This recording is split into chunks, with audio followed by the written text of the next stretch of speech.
of the facilitation team for this event. Just to see who we have online, and we'll probably crash the internet doing this, but let's just try switching on our videos and just give each other a little wave, just so we can at least feel like we're together. Let's see who's on.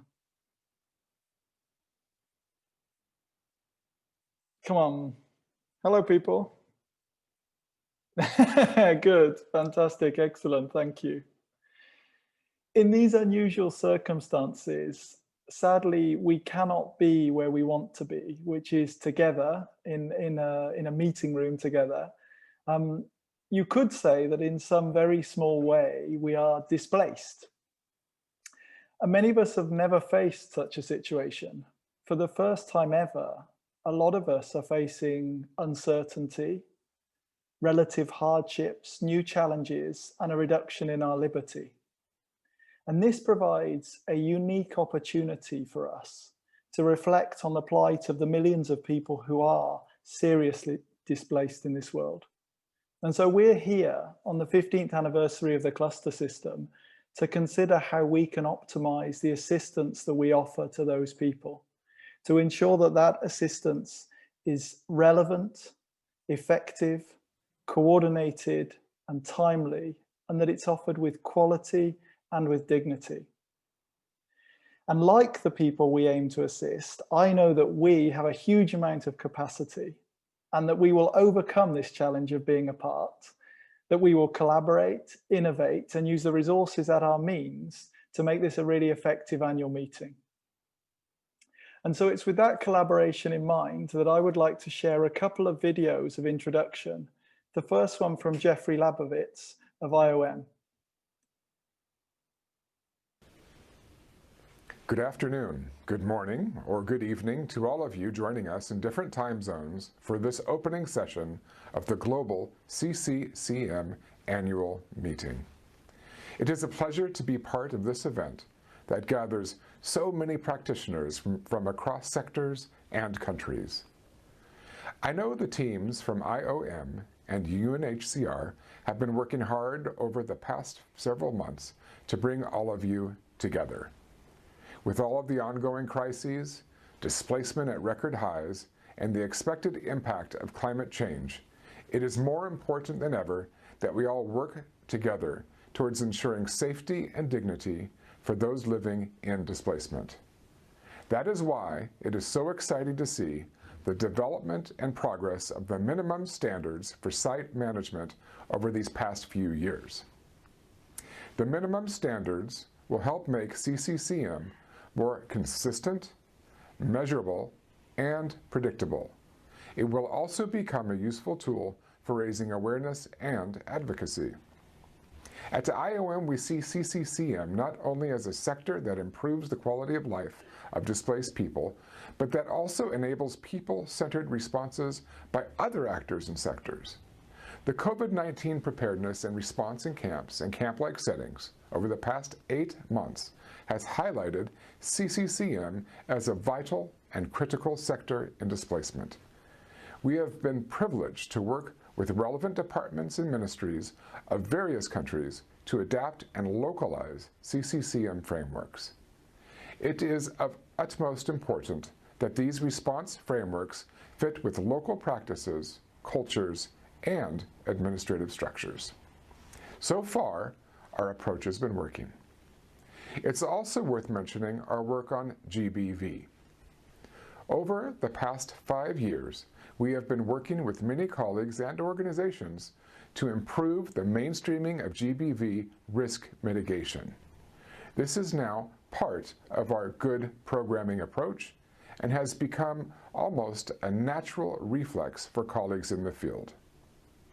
I know you have quite a packed and exciting agenda, so I would like to close by congratulating the CCCM teams from both IOM and UNHCR on a job well done. I wish you fruitful discussions in the coming days. And now a message from Sajid Malik of UNHCR. Colleagues, greetings from Geneva. It is my pleasure to welcome you all to this annual meeting of Global Camp Coordination Camp Management Cluster. I'm pleased to open this meeting together with my colleague, Jeff Lebowitz, Director for the Department of Operation and Emergencies in IOM. Before we begin, I hope you and your families are keeping safe during these exceptional times in the midst of COVID-19. It has been 15 years since the humanitarian reform and the creation of the cluster systems. Now, more than ever, we all firmly believe that CCCM plays a pivotal role in achieving the current aspirations the humanitarian world seeks to achieve. While the concept of localization has been present in the humanitarian sector for a long time in the form of building in local capacities, the nature of the work undertaken by CCCM cluster effectively turns this concept into a daily practice. Over the last few years, there has been considerable research around the challenges and opportunities offered by remote management and programming. The COVID-19 context amplifies these challenges, but also offers new ways for us to mitigate risks and continue meeting ongoing humanitarian needs.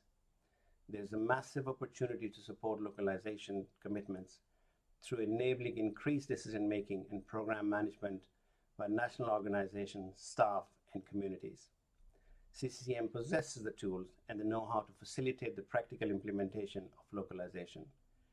We need to ensure that humanitarian preparedness and response capacity sits with those nearest to the crisis-affected populations, as they are best placed to respond quickly and appropriately. CCCM plays a vital role in connecting displaced populations with service providers. It facilitates their active participation in decision-making processes, and it ensures centrality of protection in site-level humanitarian response. As global co-leads for the CCCM cluster, UNHCR and IOM have forged strong strategic and operational relationship. The increasingly complex displacement crisis called for our increased commitment to ensure more efficient and coordinated responses. Let us not forget that we can also draw from other core areas of common interest and partnerships, such as IOM's platform on disaster displacement and UNHCR's strategic framework on climate action. UNHCR remains committed to the protection and assistance of internally displaced populations and has significantly stepped up investment in increasing resources dedicated to assisting IDPs, as well as ensuring a greater synergy and coherence in assisting all populations of concern. As some of you may know, Deher Hayo has recently been appointed as the Global CCCM Cluster Coordinator. Deher brings with him a wealth of experience in CCCM and in the wider humanitarian response. He has been a frontline humanitarian worker in a number of complex operations. As part of Deher's first steps to settle into his new role, he was tasked with conducting a deep dive into the CCCM cluster management within UNHCR. As a result, UNHCR is increasing resources for the global cluster coordination function and stepping up its delivery capacity as an agency in leading, delivering, and collaborating in CCCM contexts. I see several important sessions planned for this event, including localization, participation, area-based approaches, and solutions. These are all important topics. I would like to thank the Global CCCM Cluster team and IOM for organizing this event. I also thank the Global CCCM Cluster Strategic Advisory Group agencies, ACTED, Norwegian Refugee Council, and the Danish Refugee Council for their contributions and active support in delivering this event. In closing, I would like to welcome all participants and resource persons to this event. We anticipate a productive and collaborative event, one that helps us to do even better in all aspects of CCCM. I thank you. Video shortly, but perhaps we could turn over to our cluster coordinators. So Juan is already helping to try to get that video up, but we also have Deher. So if I can ask you two to unmute just for a second. Greetings from Geneva, colleagues. Charlie. Thanks, Deher. And hi, good afternoon from Geneva. Hi, Juan. Thank you for that. We will get that video back just as shortly as we can. But before we do, let's just ask a couple of questions of these two. So you two as global cluster coordinators, perhaps first let's go to you, Deher. What are you looking forward to in these next 2 weeks in this session? Thank you, Charlie. And again, hello, colleagues from everywhere. We will spend a lot of time with you in these 2 weeks to say hello to everyone, I hope individually, but I am expecting from a very selfish point of view, first of all, to learn a lot from all this rich participation. The number is very large. We have people from everywhere with different experiences and capacities, and this is a gold mine for us to learn from you.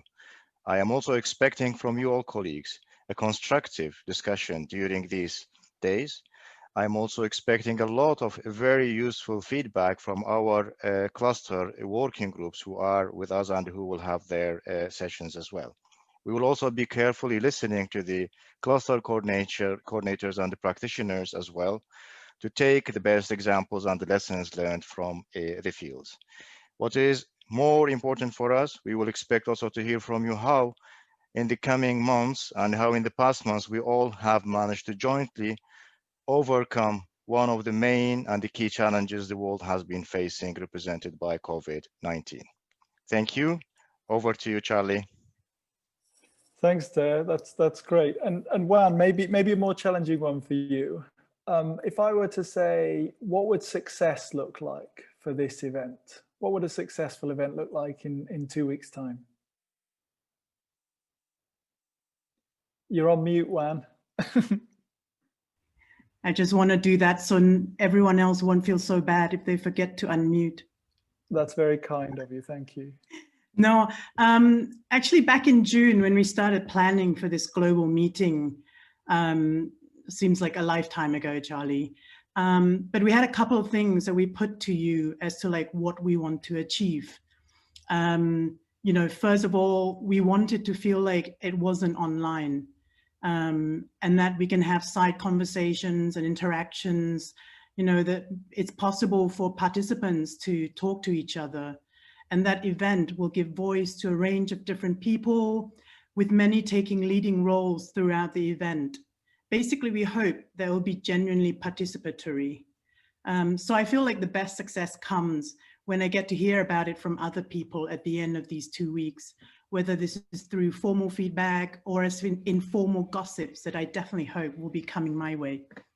Absolutely. Yeah, definitely. And I know a lot of the sessions have been designed to include breakout sessions where people have those opportunities of chats. And we also have a number of networking sessions where there will be no agenda other than get to know each other and have a chance to talk about what you're doing and share context, have the opportunity to speak. Thank you, Dan. Thank you, Juan. And I will just share my screen again with you. What I wanted to do was to tell you about the journey we're planning to take over the next 2 weeks. So here is our road set in the middle of this beautiful countryside. And along the road, we have 9 stops. So today we find ourselves with the opening session, and we're going to look in detail at CCCM in 2020, what's been achieved and what's underway. Tomorrow we'll be going with Jen and Cynthia to look at localization and preparedness. And then on day 3, participation, accountability and inclusion. And day 4, we'll be looking at urban and out of camp settlements. Day 5 will be something slightly different with a practitioner's day. So all of the other days will start at 1:45, not like we did today. They'll start at, 1:45 Geneva time, not like we did today, 2 o'clock. I'm thinking London time.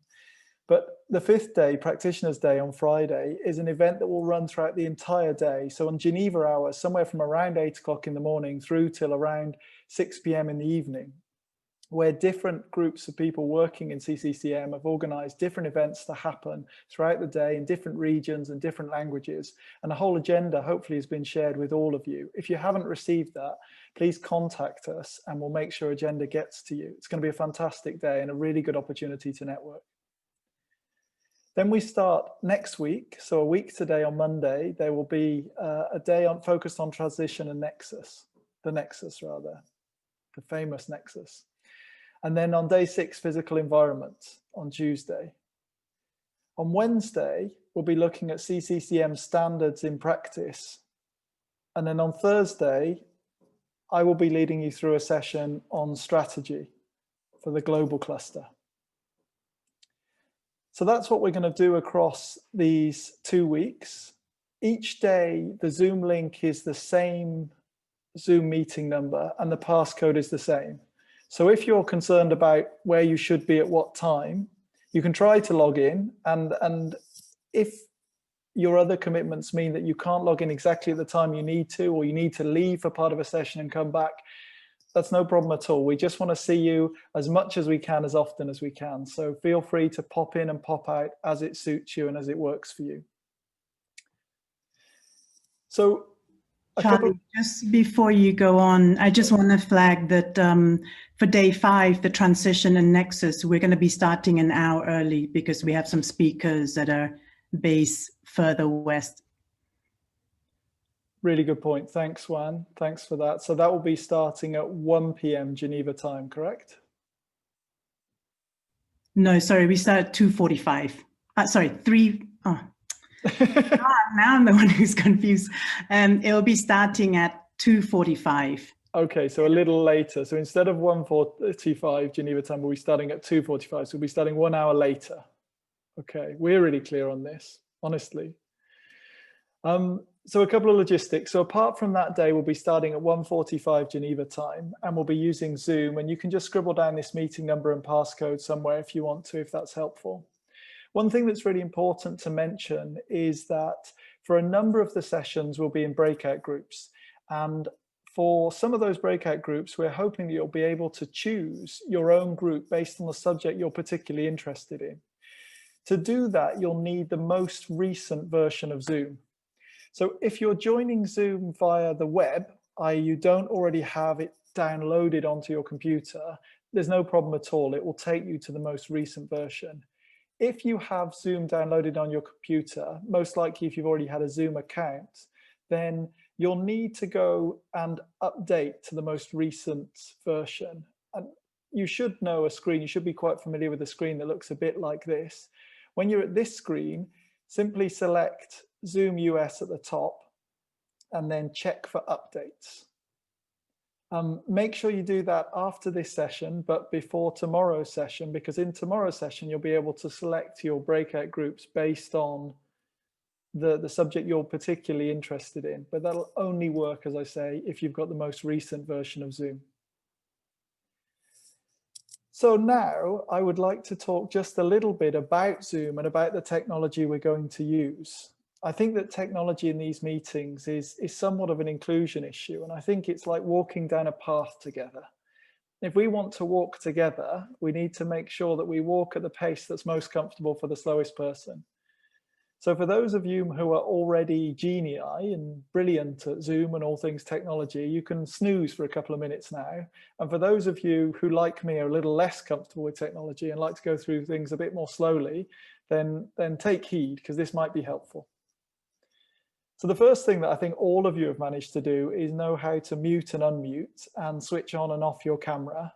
So there's a little mute microphone button, a camera button in the corner of the screen. Feel free to switch those on and off now, and I don't know, even make some noise or something if you want to as you practice. If you're too shy to do that, then just know where they are and know how to switch them on and off.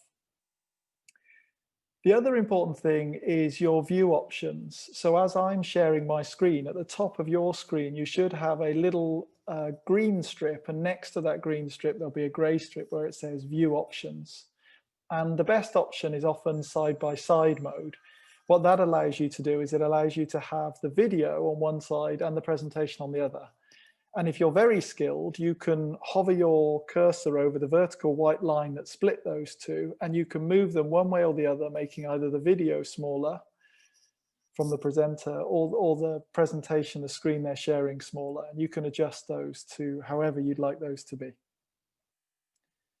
A couple of other important functions. One is participants. So at the bottom of your screen, or maybe at the top, depending on where your control bar is, you'll see there's a little icon that says participants. It currently says 138 because there are 138 of us, which is fantastic.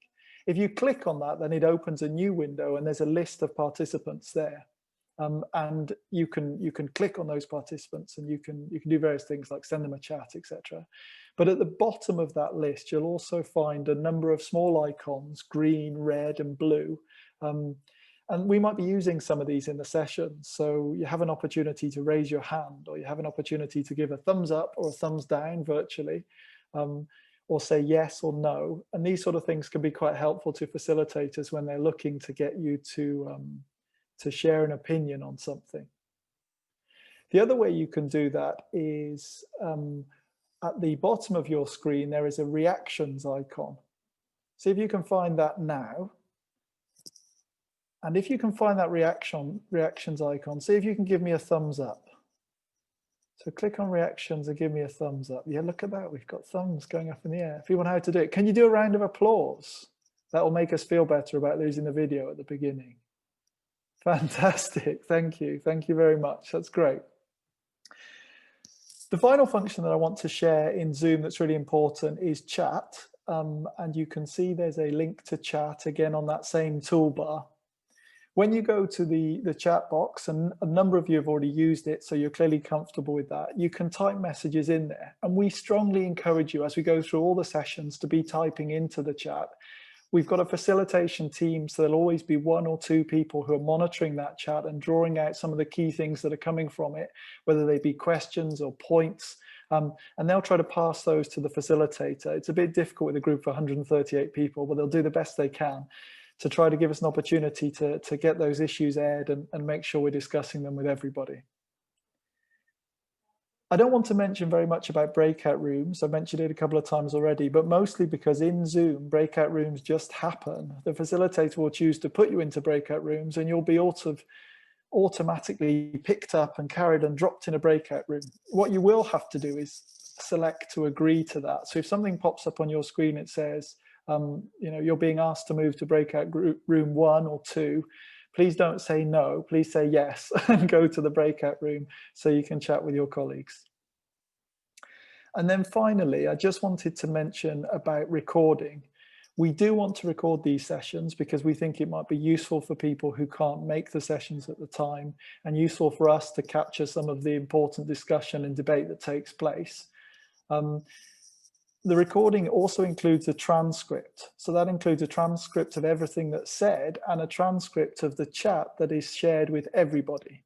Now, this is something that participants often ask me when I'm facilitating sessions online. They say, what happens to the chat that I send privately to my colleagues saying that facilitator Charlie is so boring, he can't even work a video, exclamation mark, smiley, send. The answer is, sadly, I never get to see it, nor does anybody else. If you send a chat to somebody else in the private chat, it won't be seen. So please don't worry about that. There's no way we can access that.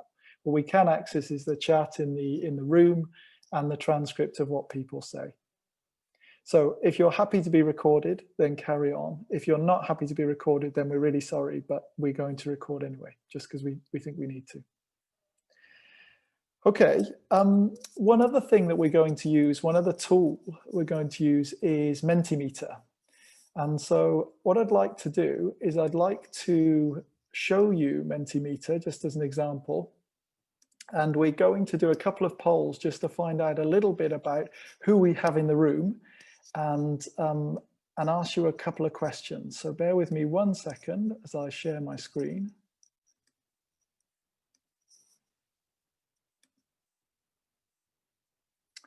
Okay, if you've used Mentimeter before, you'll know what to do. But again, on my principle of walking slowly down a road together and enjoying the day, if you haven't used Mentimeter before, it's a great opportunity for you to feed directly into a session and to see the results of what you're feeding in, even when we've got a really big group like we have today. So you can do this on your laptop, but actually it's a lot easier if you do it on your phone. So grab your phone and open an internet browser. Anyone, could be Safari or Chrome, whatever internet browser you use, and go to www.menti.com. Please don't go to mentimeter.com because that will take you to the wrong place. Just go to menti.com. When you're at menti.com, what I'd like you to do is put in that code that we've got at the top of the screen. So 8595237, and you should find your screen displaying the same as my screen that I'm sharing with you now, the Global CCCM Cluster Annual Meeting 2020. Smile at me if you've got that. That makes me know that you've done it, and it also makes me feel very popular because I feel like I've got 138 friends. Cool. I'm so popular, it's great. Okay, so the way Menti works is I'm going to ask you a question like this one, and you can go to your phone and answer that question. Whoa, people are busy in Europe.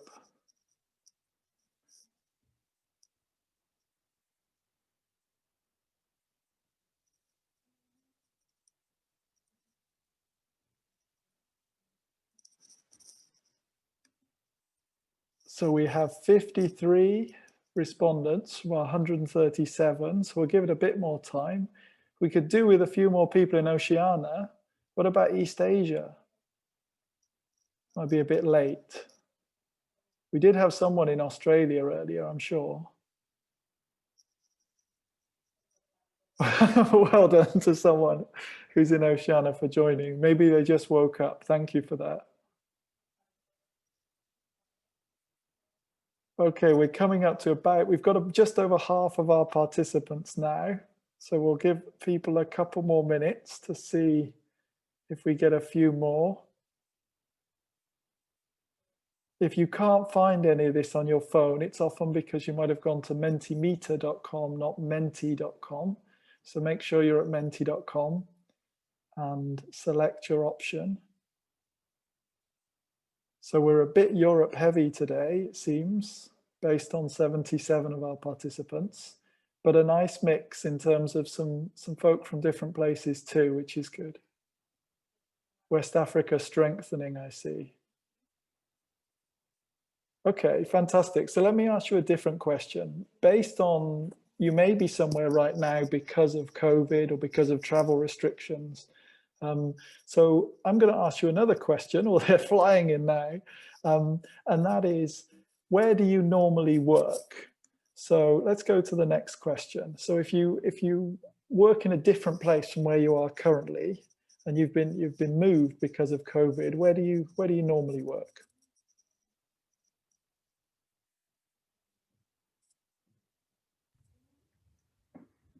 We don't have an option for people who work everywhere, Charlie.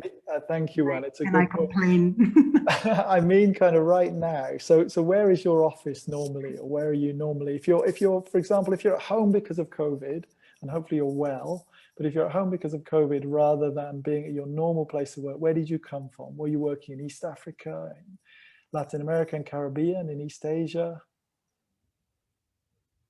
So we've still got a lot of Europeans.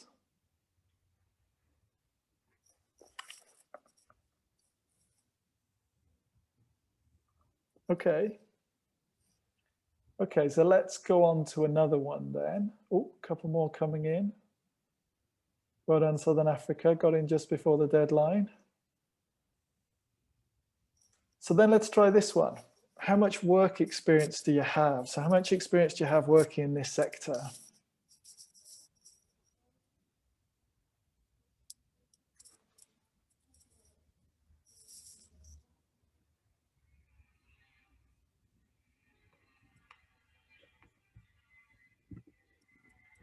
Wow, look at this. We've got a couple of folk with a lot of experience up at the right-hand end. That's great.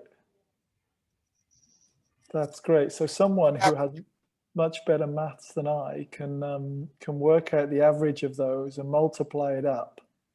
But I'm thinking 500 years of experience. Could that be right? I think we do. I think we've probably, given that we've got 136 participants, I'm saying the average there is probably somewhere between 6 and 10, the mean average. And I think we have over 500 years of experience, and we really want to draw on that. So we've tried to design sessions as much as possible with a big group to be interactive, to give you the opportunity to feed in either through polls like this one or through breakout groups or question and answers. And we really, really want you to. We want as much as possible to make this feel like you have an opportunity to say what you think, and we have an opportunity to hear from everybody. So please feel free to do that. So final question then, and that is, in one word, please just use one word or two as a maximum.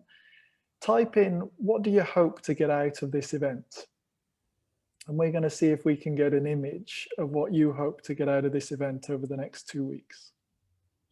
It may take a little while to come up on screen, just because word clouds require a little bit more processor time. So it can be a little bit slower.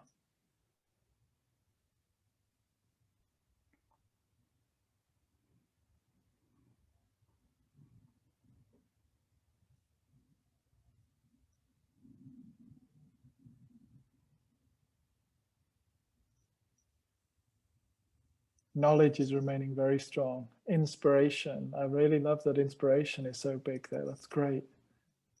And learning is big. Standards, Jen will be pleased with that. Information, contacts, networks, networking.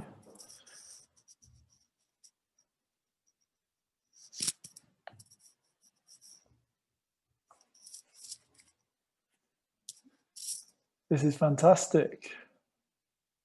Thank you very much. We have 75 of you have now responded. We're still growing.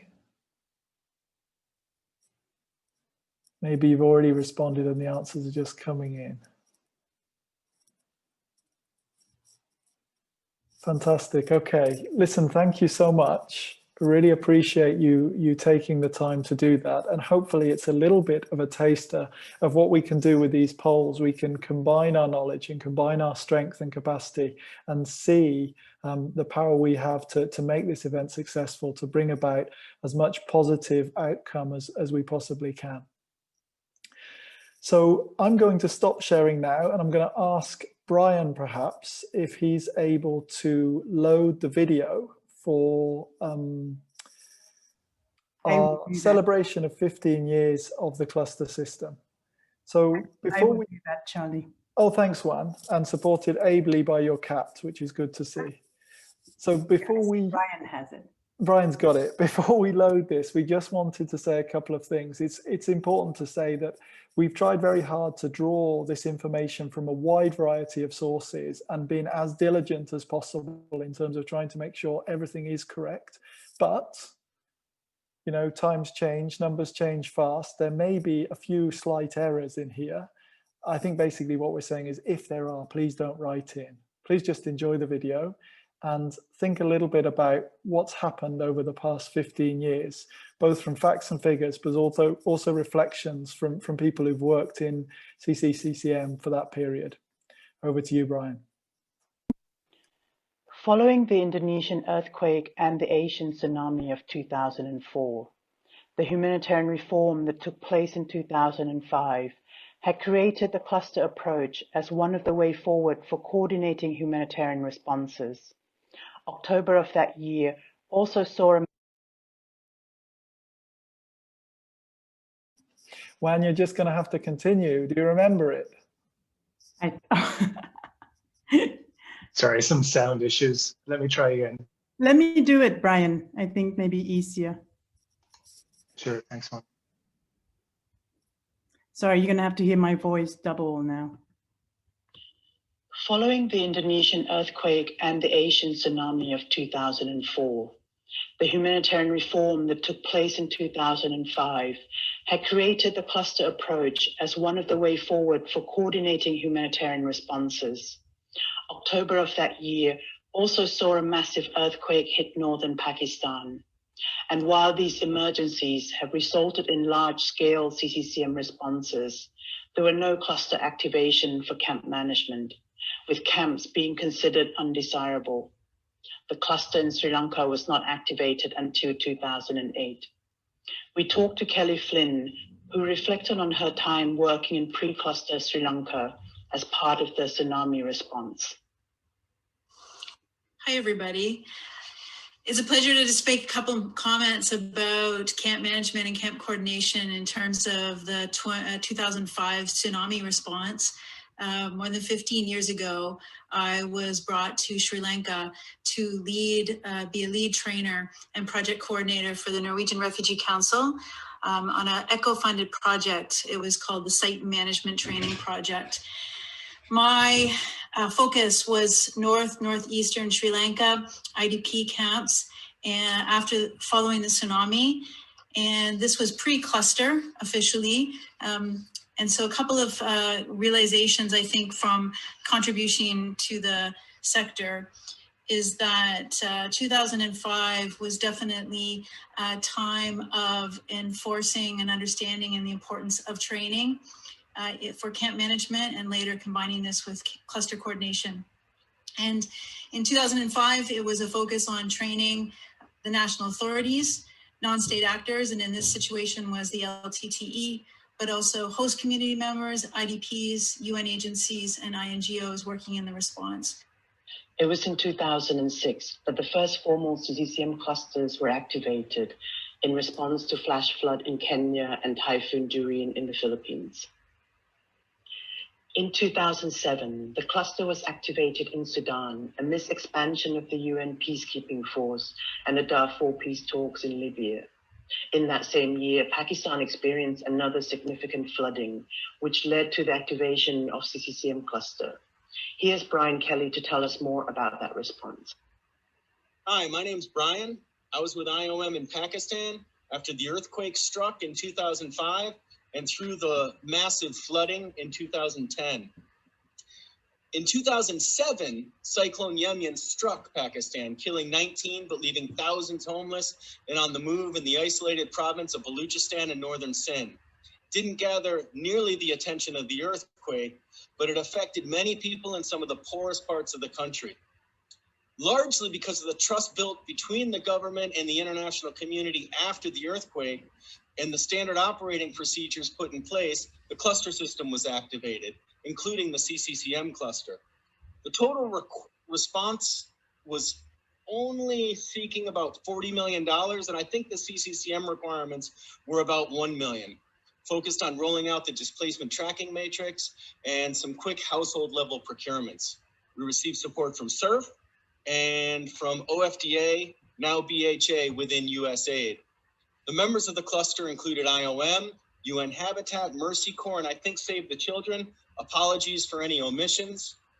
We broke into teams, did a quick training, went and identified all the formal sites, collective centers, and spontaneous settlements that were in the affected area. We mapped them, identified points of contacts within them, worked through the coordination on the provincial level, and got assistance to people as they largely worked through self-recovery. Baluchistan's tough province filled with very self-reliant people. This smaller response reinforced a lesson for IOM, which we learned after the earthquake when the clusters were rolled out before they were even clusters. Cluster coordination is a service. If the service does not provide value, it will not have a constituency. It's not a meeting platform to convene implementing partners.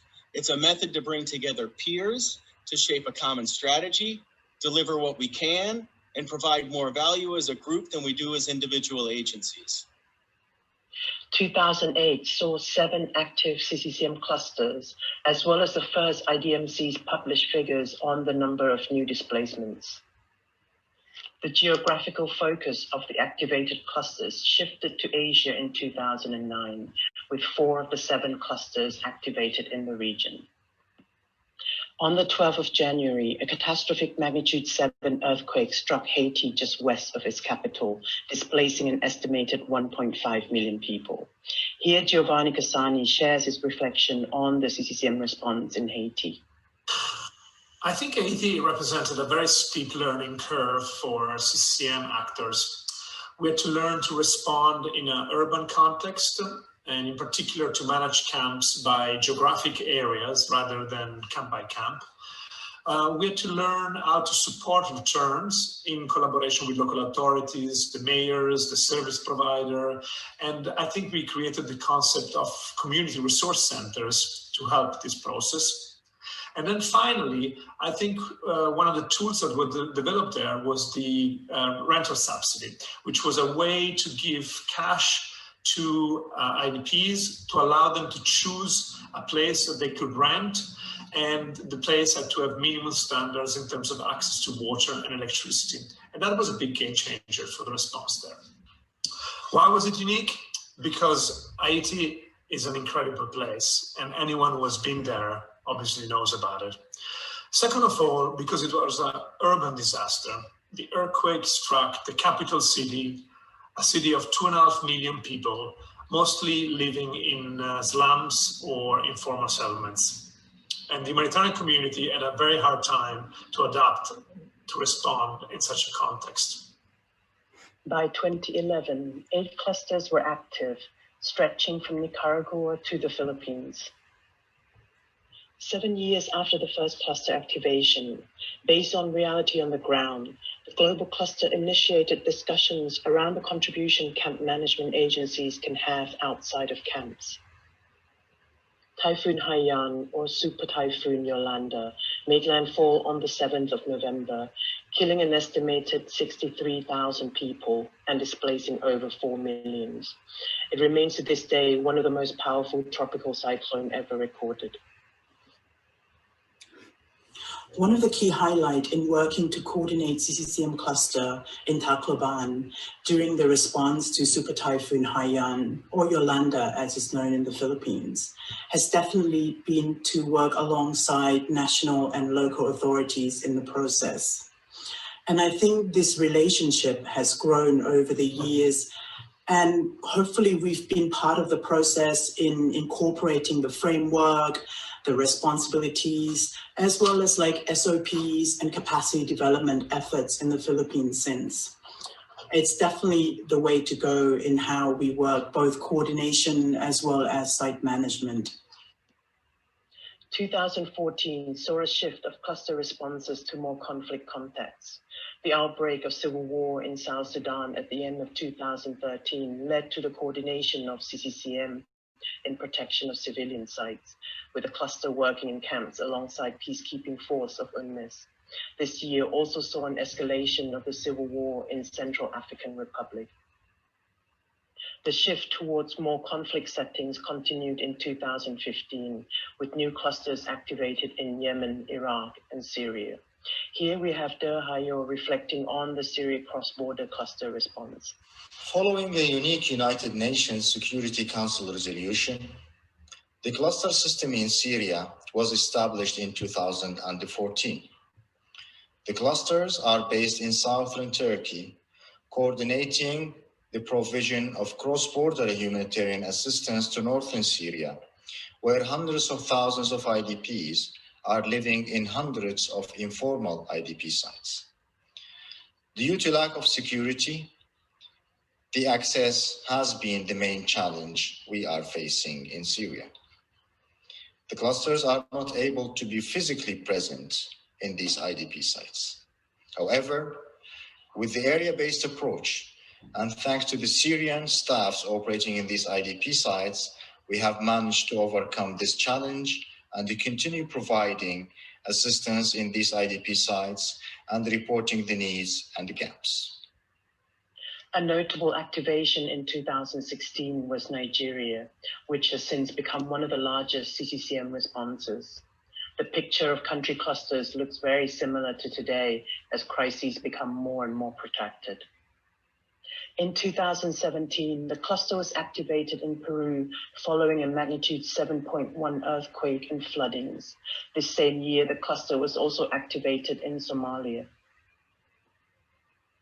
With 10 active clusters, 2018 shows perhaps the highest record of funding for the CCCM clusters, reaching a total funding received of over $110 million.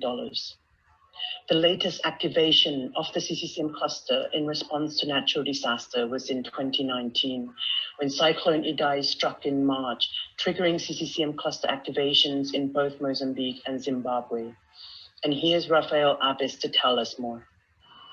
600 persons dead and roughly 2.2 million persons were displaced when Cyclone Idai struck Mozambique.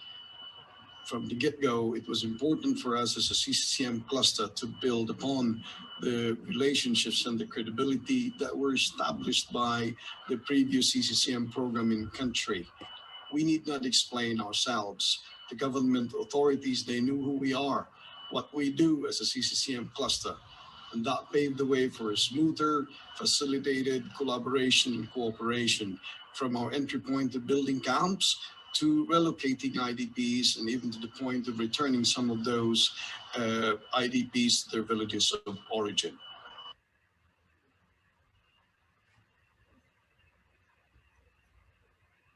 Okay, thanks for that video. There's a good question from Alan in the chat about the figures. Juan, maybe if you get a chance to look, if you could respond to that, that would be great. Perhaps put it in the chat to everybody. In the meantime, we're going to come right up to 2020, but we're going to do so after the break. So we're going to give you a chance now, as we will hopefully every day, to take a little break in the middle of the session for 10 minutes. And when you come back after the break, there'll be not only an update on CCCM in 2020, but also, what can I say, a theatrical update from the working groups as part of the CCCM cluster. So don't miss that. We'll be back on the hour, so whichever hour you're working to, unless you're one of those interesting places that has a half-hour time difference. But for most folk, we'll be back on the hour and at 3 p.m. Geneva time. So feel free to take a break and we'll see you in 10 minutes. There we go.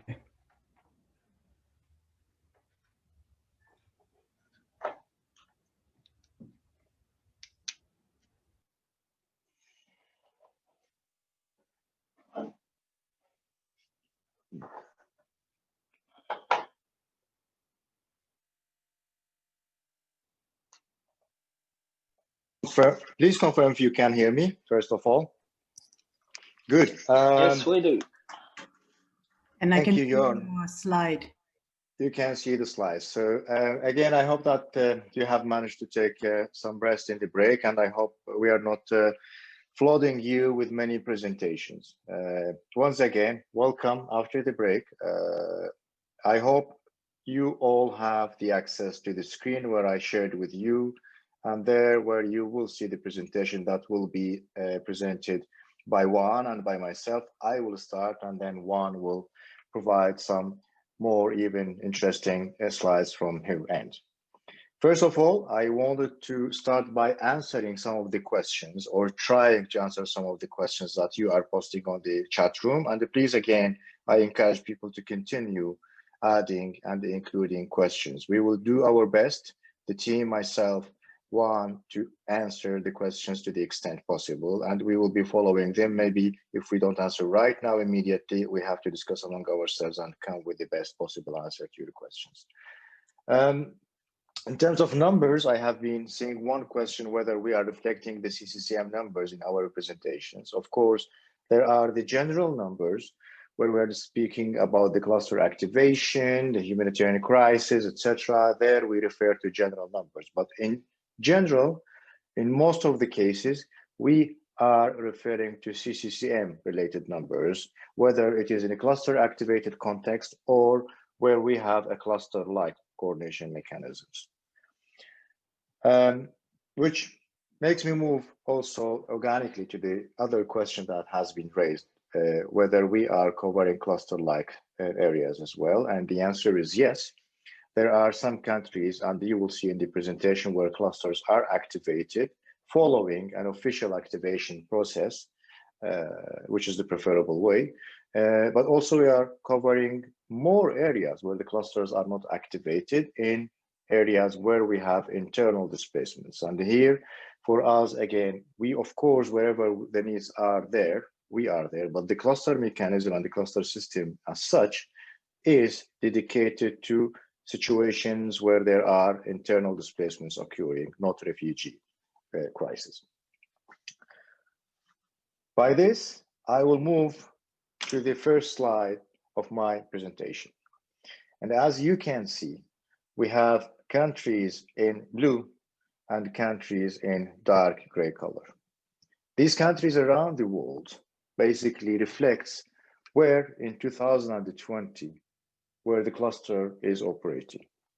The ones in blue is the areas where we have official cluster activation, and the dark gray are the areas where the cluster is not yet officially activated, but the CCCM cluster, through its partners and the members, are operating. And again, I think it is important for us to tell that it is always preferable to have the official cluster activation running in different countries, but there are many countries where us as CCCM cluster and the other clusters are operating without having the official activation of the CCCM or other clusters happening through the due process.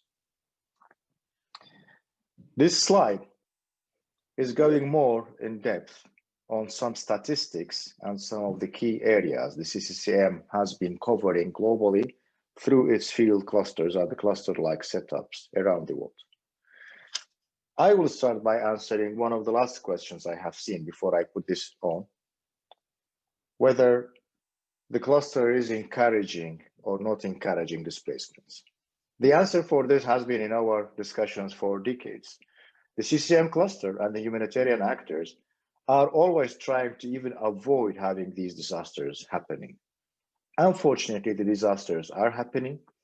The CCCM always does the best it can in any context or any country to avoid people ending up in any type of sites, because this normally is considered as the last resort, where we should take all the possible measures to stop people from reaching out to the last resort. It is very, very important that we should, as a CCCM cluster, not be seen, because we do not do that, we should not be seen as encouraging the establishment of IDP sites anywhere in the world. There are always all the preferable host communities, having people not displaced from the start, identifying other durable solutions, etc., before we assist and we support any camp. All the practitioners and all experts are very much well experienced in this. We try to ensure that the camps are not the first resort. They are not the resort in the medium. They are always the last and the last resort. People end up in camps when they run out of any other possible solutions. But unfortunately, with the way the world is evolving, with the way the disasters, the conflicts are happening as of today and in 2014, we have a large number of people ending up in camps. As you can see, in 2014, we have been serving 14 million people in different types of IDP sites. And as I said before, this is not only in the context where the CCCM cluster is activated. We have only 10 countries where we have activated CCCM cluster, but more than this, we have 19 countries where we have CCCM cluster-like coordination mechanisms. In general, whatever we have been delivering, it has happened with many thanks to our partners and the colleagues in the field in these 29 countries. In 2020, we worked with 157 organizations, of which 75 were international organizations and 82 were national organizations. And this again proves one important point, that we are really working very, very closely with national actors on the ground. Say it's mainly our counterparts at the governments, of which are the first accountable to serve their people of concern. We are there to assist them and help them achieve this target based on their request and be next to them address this crisis. Also, there are many grassroots organizations and local communities the CCCM cluster has been working with. And again, as we go through the sessions, you see how important it is for us to have the CCCM working through this globalization context, but more applying the local approaches in these countries. If we go through the main activities, and which is really, as we were developing these sessions, we found it really a learning exercise for us as a global team.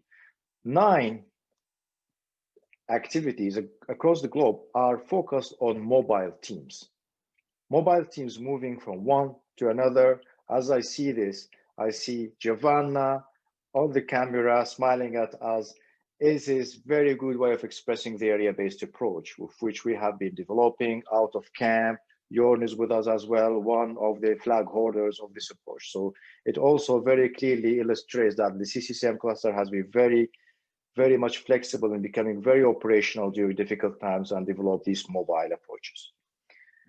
The second activity, interestingly, 8 types of activities are concentrated around remote management. And that's indeed, as you saw, the 2 directors of IOM and UNHCR have been referring to. The remote management has become even more important than before, as we discussed about COVID-19 implications and probably in the future, similar challenges that we experience while access has become difficult for the humanitarians. And that's why this remote management is very, very important. And again, the CCCM succeeded to prove that our presence in the field is essential. Jen, our colleague, and the kid, we will have more discussion about the camp management standards and the 7 areas that we have worked in 2020, focused on developing, relying, building on camp management standards. This is a very important package we are developing. It will last for a long time because many actors will be building on, and there has been a tremendous support put on this approach by the colleagues. We have site management support. And again, this is really the core of the CCCM, where we are there, providing the site management assistance directly, not only to the people of concern, but also those who are providing assistance. We are the actors to tell when the services are different in camps compared to when it is provided out of camps. That's why we are in a position to avoid the clusters on the other areas. And then last but not least, area-based approach has been, again, a very, very important activity CCCM has been providing in different locations. The main challenge during COVID times has been the lack of access. We have been experiencing challenges in accessing camps and informal sites due to government-related movement restriction. This has been experienced in CAR, Chad, Iraq, Nigeria, Myanmar, South Sudan, Syria, and Yemen. We have also equally, due to COVID-related challenges, we were facing very much a lot of difficulties in providing trainings, in adapting the activities away from face-to-face modalities, and then moving more towards remote management. Trainings were provided in Chad, in Iraq, in Nigeria, in South Sudan, and in Yemen. Community resource centers, area-based approaches closed for several months. This happened in Iraq, and the additional programming established, example, basic rumor tracking, because as we know that when you don't have the capacity to reach people, it provides a kind of conducive environment for the spread of rumors. And here we have been facing exercises in Yemen, in Somalia, where we should probably share with the other actors to know how to operate with it. I will go now to some countries quickly, and I will put the videos. Juan and Charlie, you will please be guiding me to tell whether the sound will be playing or not. But I will first start with Chad. Just before you do, I'm sorry to interrupt. There's a question just comes from the chat. I just wanted to make sure we got it answered. It was just about 2 slides ago about a table that you have on the slide. And the question was, what do the numbers in the table correspond to? Are they numbers of projects in each category or numbers of countries in operation?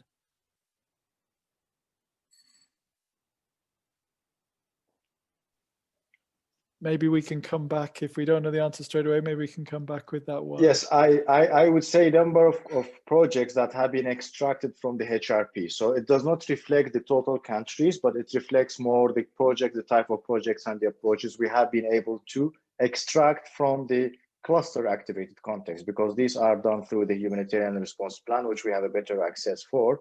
But it does not mean that we have exhaustively covered, because there are more non-cluster activated context, as you can see, 19 than the cluster activated context. Brilliant. Thanks, Dare, and thanks for the question, Luis. Thank you for the question. Indeed, keep asking the questions. I don't have the access to chat room now. Charlie, sorry for not learning from all your lessons, but I'm sure that I will go through the chats afterwards and try to answer the questions. But feel free again, Charlie and Duan, to interrupt me and ask me to answer the questions if there's any that I don't see.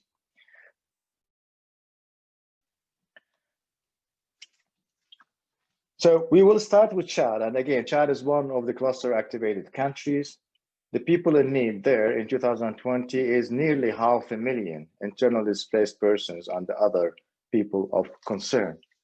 The request for Chad in the HRP was 6 million, of which only 1 million of it has been funded. So again, this explains that we are experiencing, I will say this only once, not for the others. We are in general experiencing a lot of funding shortages. The humanitarians in general, the CCCM cluster in particular. And this is an area that we have to evolve, together work jointly on to advocate for additional funding. But however, in many cases, even if we say that we have received only 1 million out of 6, it does not mean that it accurately reflects the reality. And this is very important because the data we are extracting is from a financial tracking system. It's an online data that the cluster coordinators are able to access and extract this data from there. But in some cases, many donors are not really reporting their contributions to this platform. So it is very likely in many cases that the number is higher than 1 million, as an example here, but we are not able to see it because we are not able to extract it from the FTS, which is financial tracking system, as I said. Here I will move to a short video on Chad before we move to another country.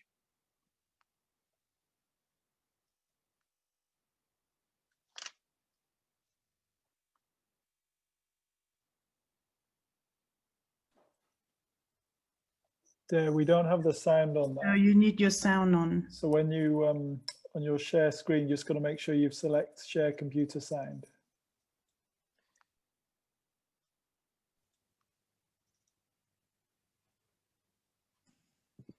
Now? No, I think you're going to have to unshare, stop sharing and share again your screen. But this time when you select share screen, you'll need to select share computer sound.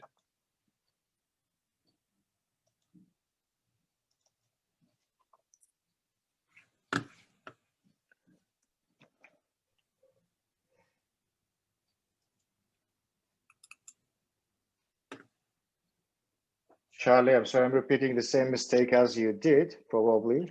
So how am I able to share the... Yeah, so I think that when you select share screen at the beginning, before you get to this point, there's a little checkbox in the corner before you select what you want to share. And in that little checkbox in the corner, you select share computer sound. So as you select share screen, you'll see. So if you've selected that little checkbox, then the sound will play.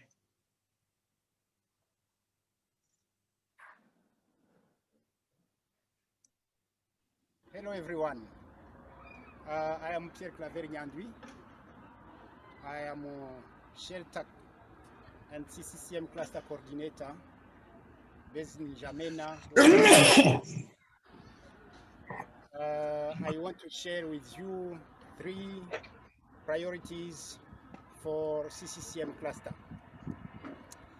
The first one is to support the government to manage this site, TRADEX, established because of the flood crisis in N'Djamena, capital city.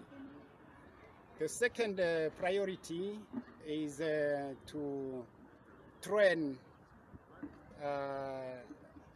the partners, CCCM partners based in Bagasola, in Ilak, Chad province. And the third one is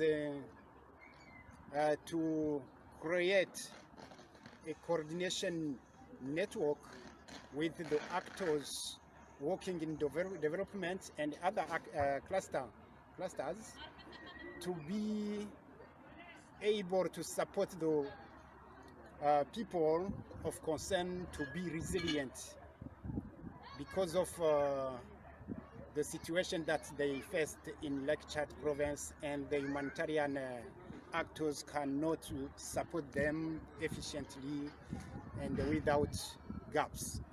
Thank you very much.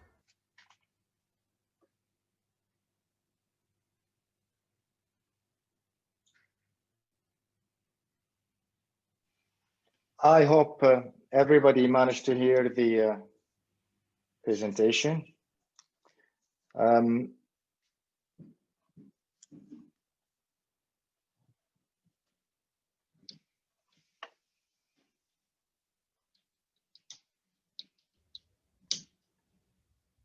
There's a request Yes. whether you can increase the volume from your end. I also just want to say that we're posting these videos on YouTube. So if you're having problem listening to it live at the moment, please do, we'll share the link to our YouTube in a minute as well.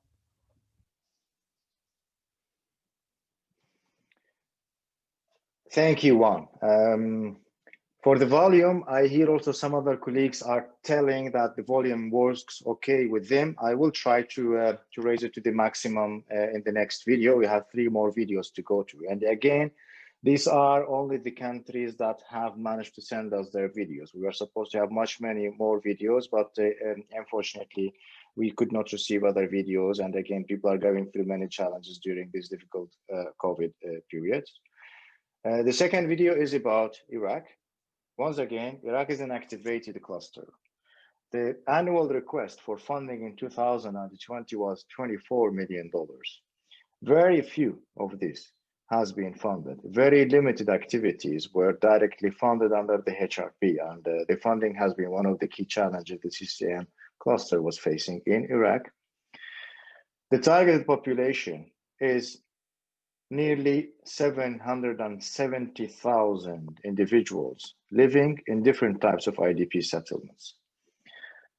The cluster is operating through 8 partners, of which 2 are national organizations and 6 are international. There are many other partners who are also supporting and acting as implementing partners of these national organizations and of these international organizations. But we could not, again, the system does not capture. So always our partners are much more than this. In the square, and this again relates to the questions you have colleagues mentioned, you have 4 types of different activities categorized as areas of focus in the humanitarian response plan. One is centered around camp management standards. The second is more on the mobile teams. And again, in Iraq, it is very important to have mobile teams because the camps are distant from each other and we are not able always to be based in these camps for one reason or another, but security is one of the main problems. There's one area-based approach as a category of the focus activities in 2022, and one site management support. Once again, site managed support is one of the key activities and the core activities of the CCCM cluster. You can see there are self-settled camps, the blue category in the circle you can see in front of you. There are planned camps, 33%, and there are collective centers mainly equally. So basically, the division between these 2-3 different types of settlements is equally shared in Iraq. Once again, I will share with you a short video on this, and I hope this time the video will work. Please feel free, whatever bad you say about me if the video does not work, but make sure it's in private chat so that I don't see it, as Charlie mentioned earlier.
The third of the four country is South Sudan. And once again, this is one of the activated clusters. As you can see, South Sudan is funded much better compared to the other countries that we covered earlier in this presentation. $10 million has been paid to Sudan. Once again, I don't want to say that this is 100% accurate. At least $10 million has been paid against the humanitarian response plan in Sudan. There are, in total, as you can see, there are equal portions of self-settled camps, planned camps, and reception centers. And once again, we are learning as we are analyzing the needs there in these countries to see that there are not only self-settled camps, and there are not only planned camps, and there are not only reception centers. They are all of those. There are collective centers as well. There are emergency evacuation centers. There are different types of centers where the CCCM is seeing and noticing and being held accountable to respond. And this is important for all of us to know that we are not there just to assist and support planned camps. We are there to assist and support different types of IDP sites. There are in Sudan in 2029 different partners composed of national and international. Nearly 33% reflected are national partners, grassroots, South Sudan-based organizations, and 6 international organizations are operating in Sudan. Standard camp management is again highlighted one of the key activities in the projects reflected in the humanitarian response plan. The second one equally is mobile teams. And the third one is the area-based approach. And the more we go in our sessions, the more we will learn about these topics through the working groups. I'm moving now to the following video.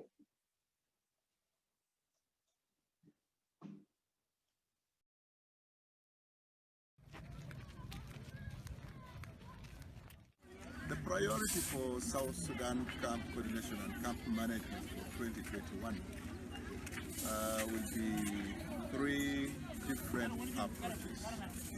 We are seeing the movement of IDPs from displacement to possible return areas will gain momentum in 2021. And therefore, we need to be able to respond to the immediate needs. One of the priorities I'm going to use is the current camp management in the POC or IDP camps will remain, and that's a static response to do core camp management activities. The other priority, where we're seeing IDPs moving in urban areas and out of camps, we will use a roving response, where our partners will be stationed in a state capital and be able to reach to the displacement locations within that state. Both those displaced in camp-like settings and those outside of the camp. The other response, the context we are working in, there's conflict going on, and there is also natural disaster, flooding that caused a number of displacement in the year. So our team will be using a mobile response to reach out to those that are newly displaced and be able to quickly respond to their camp management needs. My name is William Begley. I'm the area coordinator for ACTED in Greater Equatorius in South Sudan. And we're in a very unique place at the moment, at Juba POC, which was established by the UN mission in South Sudan in 2013 as a protection of civilian sites during the Civil War. But since then, the country has come a very long way, implementing a peace deal with the unity government, and the next step in that peace process is for the POCs to transition into an IDP designated site. So as camp management, we're working very hard with the cluster, with the mission, but most importantly with the IDPs to ensure that this process is smooth and accountable, and to protect the people that live here and the vibrant culture that they have brought.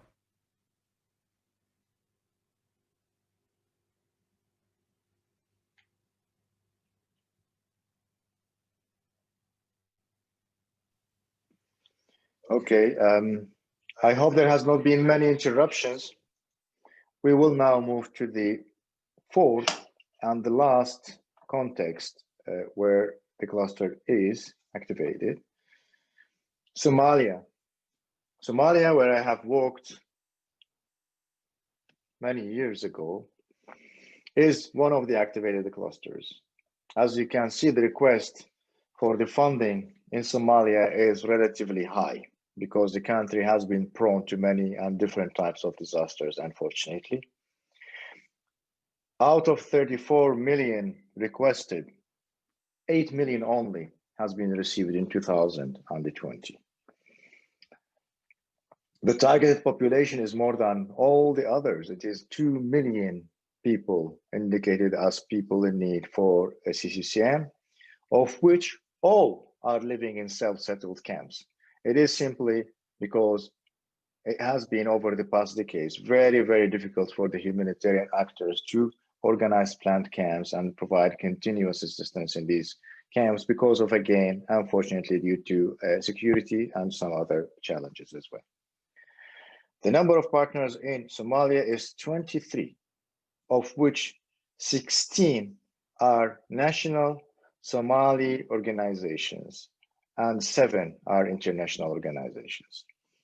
And once again, due to difficulties of access, one of the 2 key areas of concentration is remote management, and the other second area of concentration in the activities in 2020 are mobile teams.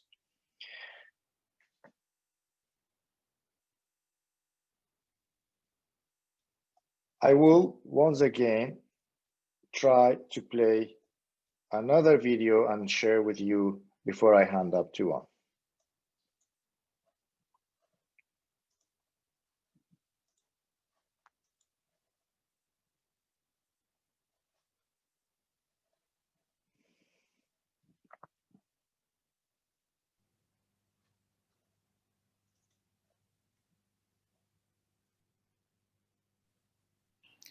Hello everyone, this is Benjamin Connor, CCCM Cluster Co-Coordinator, along with Hassan Yaro, CCCM Cluster Co-Coordinator, and Janu Kuria, Cluster Information Management Officer. We are the CCCM Somalia Cluster team. Somalia is a fascinating context with many challenges and opportunities. There are over 2,400 IDP sites in Somalia, which makes it difficult to obtain updated humanitarian data related to service gaps and key sector needs. Our top 3 priorities for 2021 is for the cluster to strengthen aspects of disability inclusion and broader inclusion of vulnerable groups within our programming. Next, we would like to continue the improvement of site conditions through incentivized site improvement projects and site decongestion activities that look to make the built environment safer and more accessible. Lastly, we are interested in working with development actors in achieving durable solutions for IDPs, prioritizing sites with extreme threats of eviction over crowded IDP sites and sites that face perennial flooding. Thank you so much.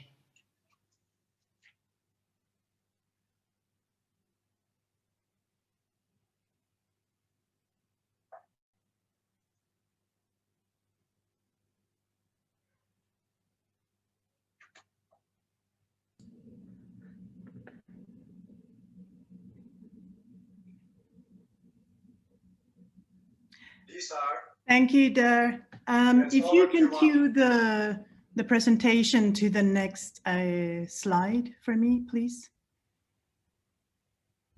So I'm going to ask you for a little hands up moment. What I want to know is, sorry, back.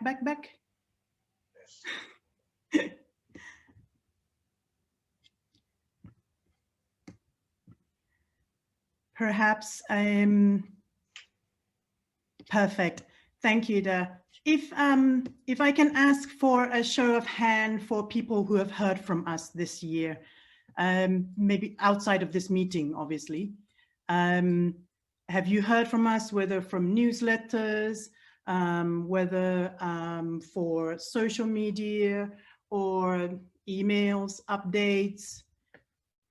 I'm glad to see my teams are at least raising their hands. That's always comforting. Thank you very much for those who are still listening. what I wanted to say is that if you have not heard from us, I would like very much to encourage you to go to the link that I've just shared, to join our newsletters, as well as the links to our social media platforms that has grown significantly over the past couple of months because of COVID as well. So communication, visibility, raising profile of the global CCCM cluster and country clusters was definitely one of the priority that came out following our discussion last year. Next slide, please. So after the global meeting last year, we sat down with our strategic advisory group to look at some of the key topics that came out through our discussions. So visibility in communications, as I said, I hope you'll join our mailing list and follow us on different social media platforms.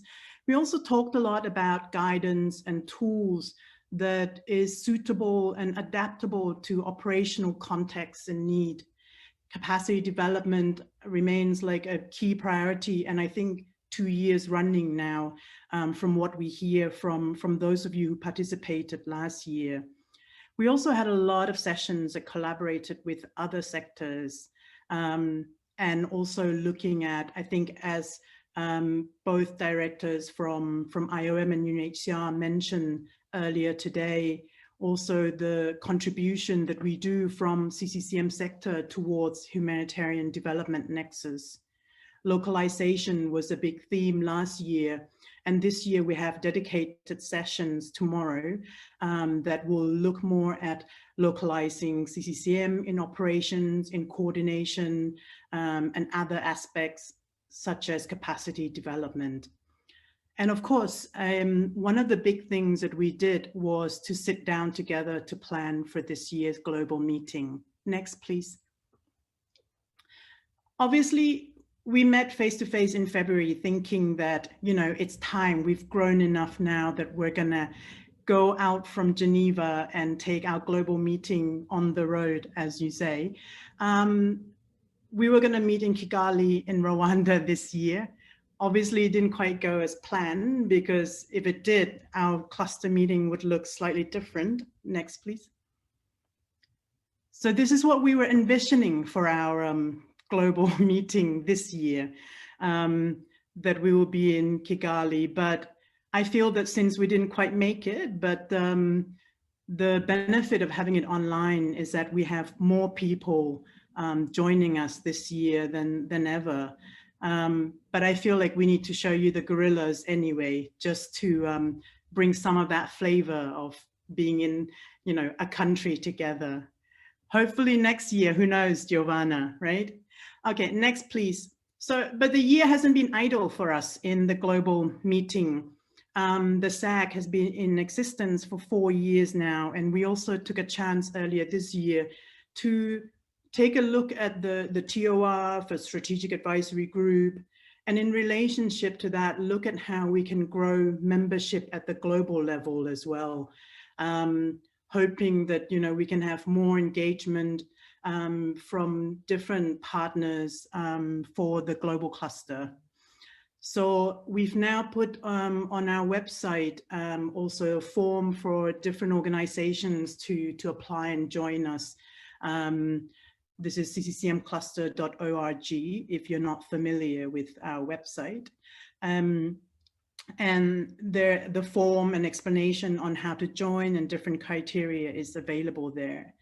We've also been working, actually we've been working the past few years to renew the CCCM training package, which we finally finished towards the end of last year and have had them printed this year, hoping that we were going to bring them to many of you who are our trainers.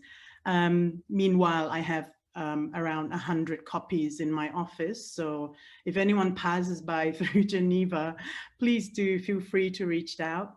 We also talked about that it's time to upgrade the CCCM e-learning platform, and that conversation is currently still ongoing.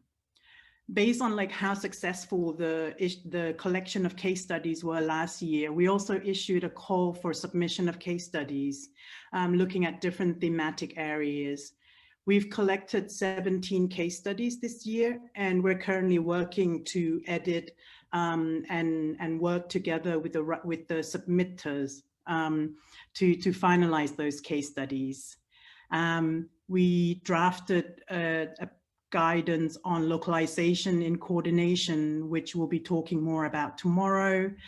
And obviously, as Charlie's mentioned before, we're going to have a strategy session this year towards the end as well, because we've been carrying out consultation at the field level earlier this year as our global cluster strategy is coming up for a time for renewal. Next, please. So obviously, as Der mentioned, COVID-19 has obviously made a lot of us rethink how we do things. And I think in collaboration with the different working groups, it's been really, it's really exciting to see the number of webinars that we've done under the CCCM Tuesdays, starting with the session we did with Sphere on how, I realized I misspelled COVID in that slide, apologies. But we did a session on how to operationalize standards, Sphere standards in camp and camp-like settings through capacity development, working with non-state actors. How does capacity development looks in COVID-19 kind of era? So, and this has been done with such great collaboration of all the different chairs of the different working groups under the global clusters. So I'm now going to hand over to Giovanna. But before I do that, I'm going to just introduce you to some of our working group chairs. So we have 5 at the moment. One is, the first one is on area-based approach, which is chaired by Giovanna and Annika. Then we have Elena and Jennifer on capacity development, and then Mario and Giovanna again on participation in displacement working group. Jennifer also runs the camp management standards working group that we're going to talk more about next week as well. And then our new, I guess, member of that we're hoping to form the global working group is on connectivity, sustainability, and clean energy in displacement. And this is chaired by Jorn, James, and Brian. So I'm going to hand over to you, Giovanna, to take us away on the next step of our event. Thank you, Juan. Good afternoon and good morning to you all. I'd like to introduce the CCM Global Working Group to you. This is so boring. I just can't handle it. I'm gonna go. We've been discussing work groups for every retreat the last 10 years. Come on, guys. Are you serious? Do you know how much time I spent preparing the presentation of the participation working group?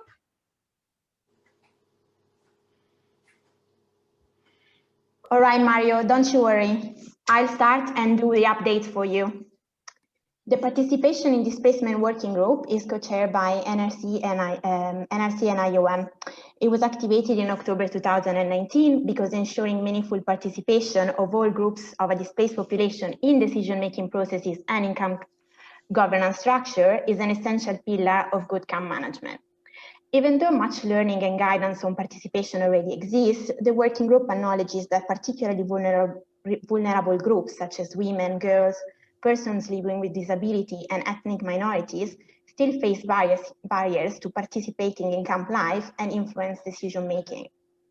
So the Participation Working Group wants to create a space for CCCM and other practitioners working on meaningful participation, disability inclusion, community engagement, to share best practices, tools, training materials, and guidance, and discuss this through webinars and working sessions.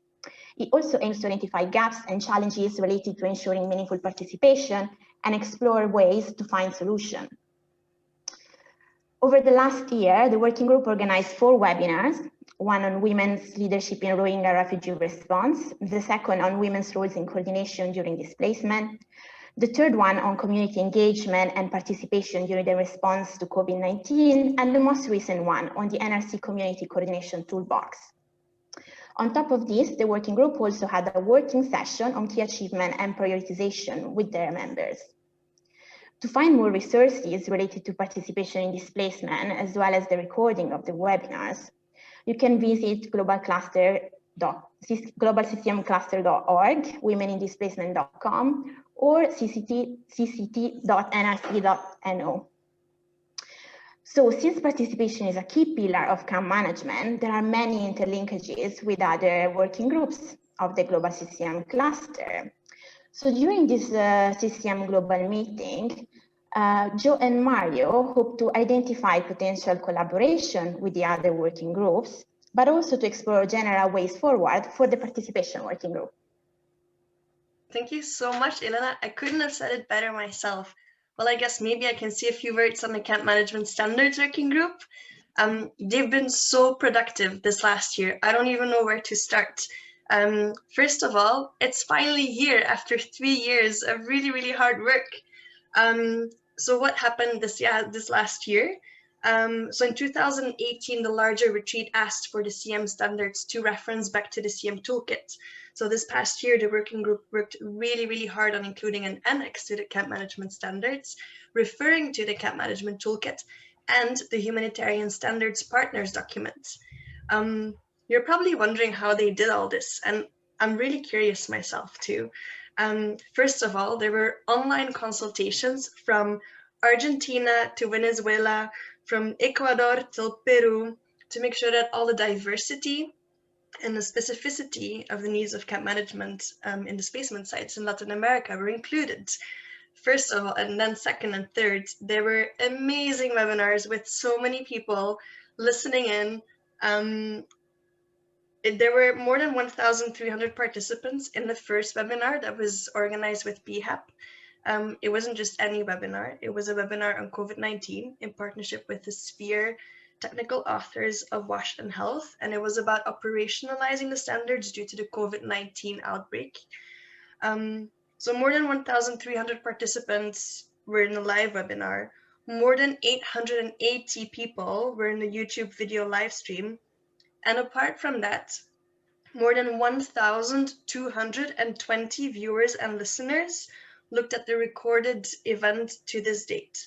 The second webinar that was organized with PHAP was a combination of a webinar and a validation survey, and there again, more than 430 people tuned into the live webinar, more than 170 people were in the YouTube video live stream, and more than 290 viewers and listeners looked at the recorded event till today. And if that's not enough, there's also linkages with the participation working group. There are so many, again, I don't even know where to start. Of course, displaced populations were at the core of the consultations for the camp management standards. In-person consultations in 2019 in South Sudan and Bangladesh, also in online consultations, and through that, the working group learned that more than a quarter of those who participated in the survey had actually been displaced themselves, which I think is just wonderful. It shows that there's such a need. The importance and the relevance of the camp management standards is really, really there. So the phrase "nothing about us without us" really does apply to the camp management standards working group. I think I'll leave it there, but I think you should all really tune in to day 7 of the retreat and join the session because it'll be so interesting.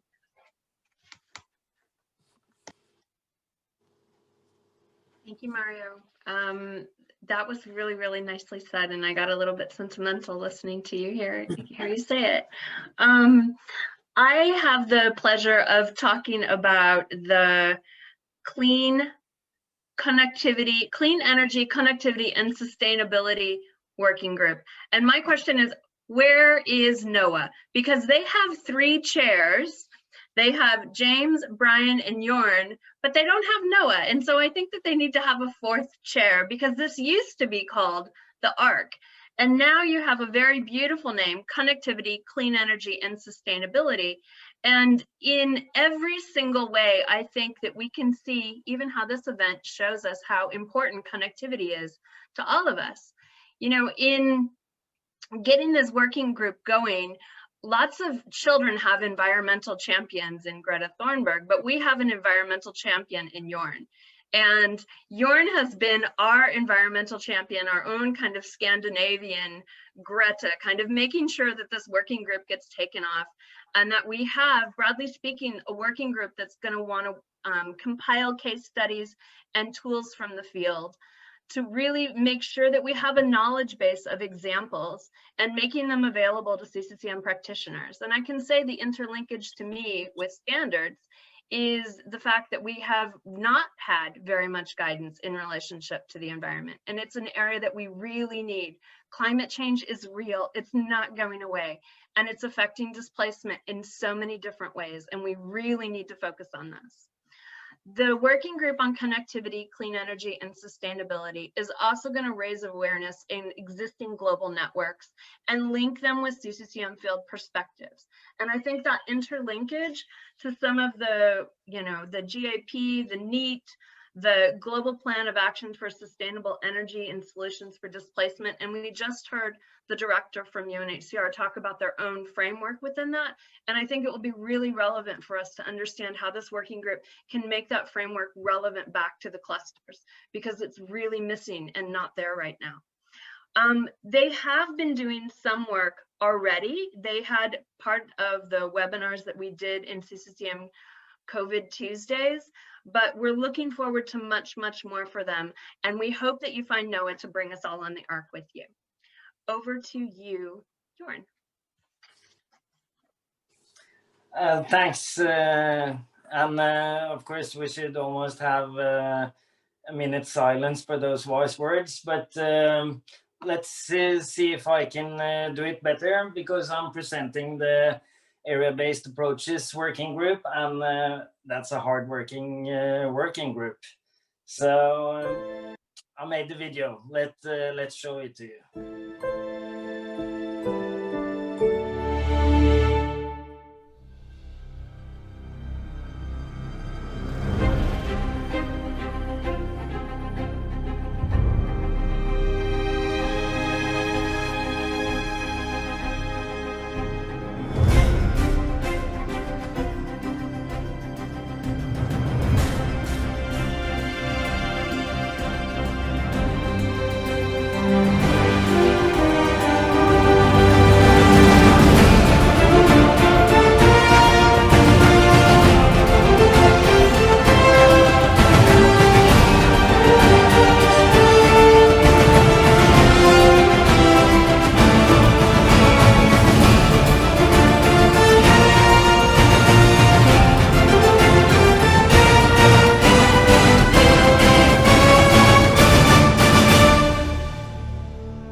Shall we go to the next update and come back to that one in a sec, once we go, rather than all staring at Brian while he tries to fix the internet for us? Well, there's no way for me to, you know, I don't even know what to say anymore now presenting the capacity building working group, capacity development working group. I have seen that video already before, and yeah, it's really funny. So, however, the capacity development working group has been really super active in 2020. They have done monthly meetings with invited speakers. They have really formed a platform for people to come and learn, exchange about best practices of how to train and develop. Really important. I think it's been one of these kind of cross-cutting working groups, which we all really link so closely with. They have, of course, also participated in the COVID webinars, which Juan mentioned earlier. Had two really interesting webinars, and one also held in French, which I think was the first time, which I hope this will develop more in the future, of having different languages. Then they have promoted the trainer super folder, which I have looked in for actually last week for the first time, and I was really impressed because this is something really interesting. They're really collating all the training materials which different country programs have developed, different capacity specialists have developed, and you can download them and look at them, and they're really helpful as starting points. So I think it's a really interesting year for them. I hope they will continue like that because they're a great resource. The working group website is super helpful. You can download all the information there. It's part of the CCCM website. And of course, Elena is always here and available, and you will see more of her during the whole 2 weeks. Elena is the current chair of the working group, and she doesn't have a day by herself, as you maybe have seen some of the other working groups, but she will be included in most or in lots of the sessions of the other working group, showing really the cross-cutting nature of this working group. And yeah, I'm really happy they are. So that's my little presentation for the working group. However, because the day is going on and maybe we're all getting a little bit tired, we have made a little quiz to see if actually anybody remembers anything from any of this presentation. But I really hope that Jon has the video.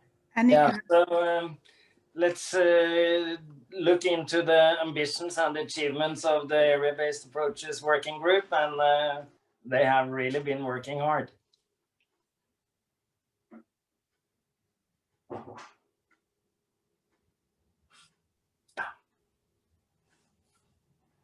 No.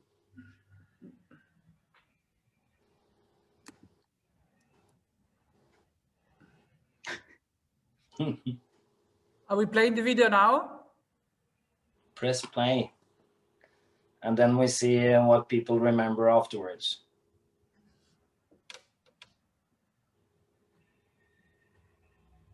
No sound. Oh no. Before you share, I think it's Jon or Jane, I'm not sure. Before you share, you need to make sure you've ticked that little box that says share computer sound, otherwise it won't work. But so you need to unshare and then go to share again and then select computer sound. Can you try again, Jen? I just Yeah, I will.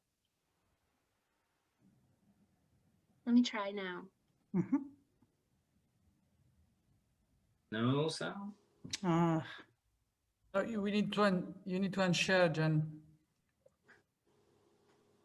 Oh. And this is stop sharing, and yep, then got it. Got it. This is my practice session. Thank you. All right. En gang till. En gang till. Rewinding and voila.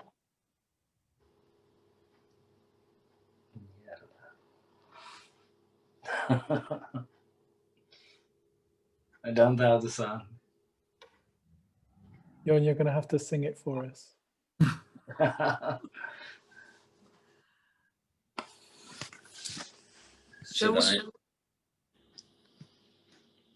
I think what we'll have to do is say that this fantastic video, and I can confirm it is an absolute blockbuster of a video, will be available on the website that you can see afterwards. And then perhaps what we should do is when you've had a chance to look at that, perhaps let's go into that poll that popped up briefly and see if we can do that again and test everyone's knowledge on the various different working groups. Let's go for that. Thank you, Brian, for sharing. So quick poll with, we have 5 questions altogether. I hope you can see it on your screen in front of you. Yeah. First question, what is the CCM training register? Is it the TOR of the Capacity Development Working Group? A tool. It's time for brain, so let me brain and get back. A tool that maps capacity building activities happening around the world, or a training guidelines? We have 100% for tool that maps capacity building activities happening around the world. That was fast. Number 2, who are the agencies currently co-chairing the area-based working group? DRC acted, UNHCR IOM, or NRC and IOM. We have also a very quick answer here, 67% for NRC and IOM. Number 3, how many webinars has organized the Participation and Displacement Working Group during the year? 4, 2, or 7? And here we have still some changes in percentages, but no, I think, yes, let's still moving. 4, 60%, oh, it's changing in the 60 region. Number 4, how many years did it take to make the minimum standards for camp management? For me, I thought that was the most difficult question because I wanted to say 15 years. Then 3 months, 3 years, 15 years. We have 63% for 3 years. And what are the reasons to shift towards clean and sustainable programming? Durable solution demand environmentally concerned programming. Connectivity ensures access to rights and services, or energy is a cross-sectoral enabler, and when it's clean, it improves all the areas of intervention. And here we have still some movement. Yes, I think we're coming finally. Yes, but we have number 3 as still 53%. Energy is a cross-sectoral enabler, still taking the lead. And this little poll is maybe giving us for a taster that we're going to be all glued to the polls coming in tomorrow on this big day. And we will send all the answers in the chat. Yes, they're already there, Annika. Perfect. So I see that that we're all still awake. And with that, I'm very happy to hand over back to Charlie.